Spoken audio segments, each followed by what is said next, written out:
안녕하십니까 여러분. 박명도TV 자유조선을 시작하겠습니다.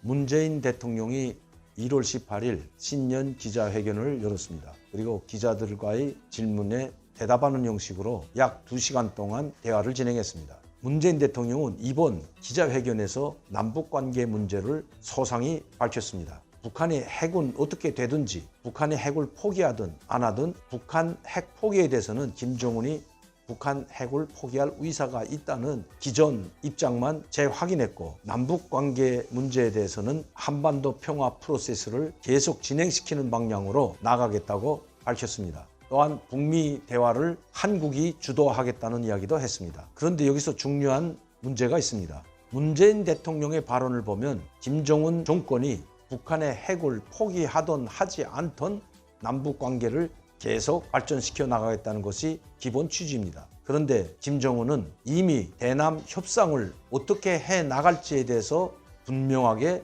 우리에게 메시지를 던졌습니다. 이번 당제 8차 대회에서 한국의 태도 여하에 따라 거기에 맞게 대응하겠다고 했습니다. 예전에 했던 선의는 베풀지 않겠다고 했습니다.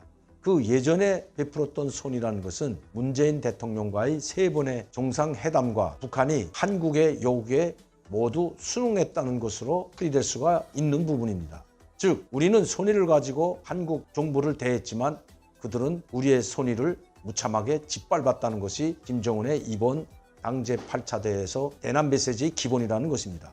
미국에 대해서도 강대강, 선대선이라는, 미국이 강하게 나가면 그들도, 즉 북한도 강하게 나가고 선의를 베풀면 선의를 베풀겠다는 이야기로서 절대 한 발자국도 뒤로 물러서지 않겠다고 천명을 했습니다. 1월 21일 언론에 따르면 이인영 장관은 이번 발표 때 코로나19 방역 문제, 그리고 군사회담, 연락 채널을 복원하는 등 남북관계를 복원할 뜻을 밝혔습니다.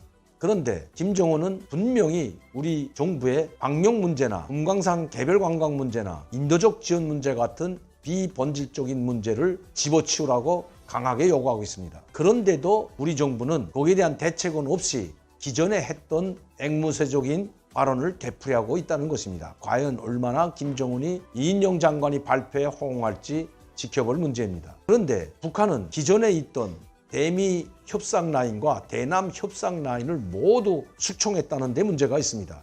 다시는 미국이나 한국에 끌려다니지 않고 독자적으로 모든 문제를 풀어나가겠다는 그 뜻이 담겨져 있는 것으로 볼 수 있다는 것입니다. 대남 라인에서 가장 중요한 위치에 있던 통일전선 담당 부장 겸 부위원장이었던 김용철의 직책을 통일전선 사업부장으로 강등시켰습니다. 또한 미국을 상대하는 국제부 역시 당정인의 부위원장 겸 국제부장이었지만 당정인의 부위원장직을 없애버리고 국제부장으로 강등시켰던 것입니다. 그 이전에 있었던 대미 협상 라인과 대남 협상 라인의 중추적 역할을 했던 당정인의 정치국 위원이며 당정인의 국제담당 부장 겸 부위원장이었던 이수용을 숙청했을 뿐만 아니라 함께 파트너십을 이루었던 이용호 외무상도 전격 숙청해버렸습니다. 제1부상이었던 최선희도 당전의 정치국 후보위원회에서 당정인으로 강등시켰다는 것입니다. 그리고 대미 특별대표였던 김혁철은 숙청하고 통일전선 사업부 대남실장을 맡았던 김성애 역시 숙청당했습니다. 대남 사업 분야에 뛰어들었던 당 정치국 후보위원 겸 조직부 일부부장이었던 김여정 역시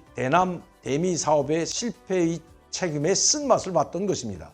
당전의 정치국 후보위원회에서 당정인의 위원으로 강등되고 추락했던 것입니다. 다시 말씀드리면 김여정도 살아남지 못했다는 것입니다. 그렇다면 왜 이렇게 김여정을 비롯한 대남, 대미 일선에 섰던 모든 당정위원회 고위급 인사들과 외교부 고위급 인사들을 모두 숙청하고 처형했을까요? 그것은 바로 다시는 미국에 끌려다니거나 미국의 유혹에 빠지지 않겠다는 김정은의 강경한 입장이 담겨져 있다는 것이 북한에서 온 소식입니다.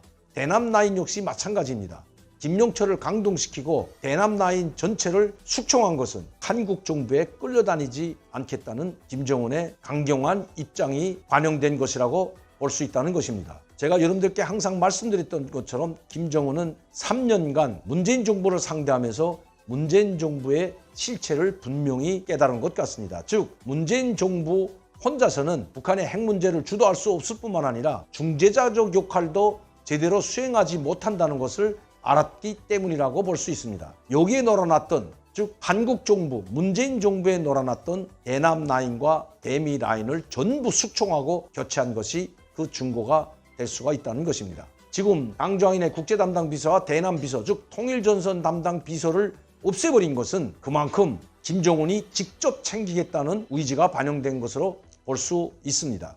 또한 조영원을 당전의 조직비서로 임명하고 조직부장을 주지 않은 것은 바로 조직비서가 당전의 조직부만 관장하는 것이 아니라 조직비서가 바로 통일전선사업부 김용철 그리고 국제부 김성남을 직접 지휘하는 라인으로 바꿨다는 것입니다. 국제비서도 없애버리고 대남비서도 없애버리고 조직비서가 바로 국제부와 대남비서를 총괄하게 한 것은 조영원을 통해서 대남 대미 정책을 관장하겠다는 것으로 볼 수 있다는 것입니다. 조영원의 위치가 더욱 막강해졌다고 해도 과언이 아니라는 것입니다. 그만큼 조영원의 책임이 높아진 것만큼 언제 어떻게 목이 날아갈지 그 또한 알 수 없습니다. 또다시 대미 대남 정책에 실수를 범하게 된다면 이 모든 책임은 조영원으로 돌아온다는 것입니다. 조영원 결국 이 실패의 책임을 지고 숙청될 수도 있는 아주 위험한 자리에 가 있다는 것이 북한에서 온 소식입니다. 김정은의 대남 대미 정책 실패할 수밖에 없는 상황에 놓이기도 했습니다. 이번 바이든 정부의 백악관 대변인, 즉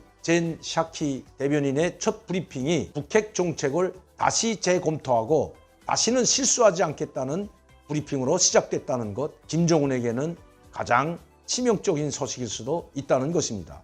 그만큼 김정은은 바이든 정부에 맞서서 자기의 지위와 자기의 존재감을 높이기 위해서 대륙간 탄도미사일을 발사할 수 있는 위험이 커졌습니다. 아마 2월 16일 내지 4월 15일에 전후해서 인공위성으로 위장한 대륙간 탄도미사일을 발사할 수 있다는 것이 북한에서 온 소식입니다. 남북관계 발전을 천명했던 문재인 정부나 이인영 장관에게는 그야말로 악몽과 같은 시기가 올 수 있다는 것 잊어서는 안 됩니다. 지금이야말로 김정은 정권에 대한 환상을 버릴 때라는 것입니다. 오늘도 강명도TV 자유조선을 시청해 주신 여러분들께 진심으로 감사를 드립니다. 항상 저를 지원해 주시고 격려해 주시는 시청자 팬 여러분들께도 진심으로 감사를 드립니다.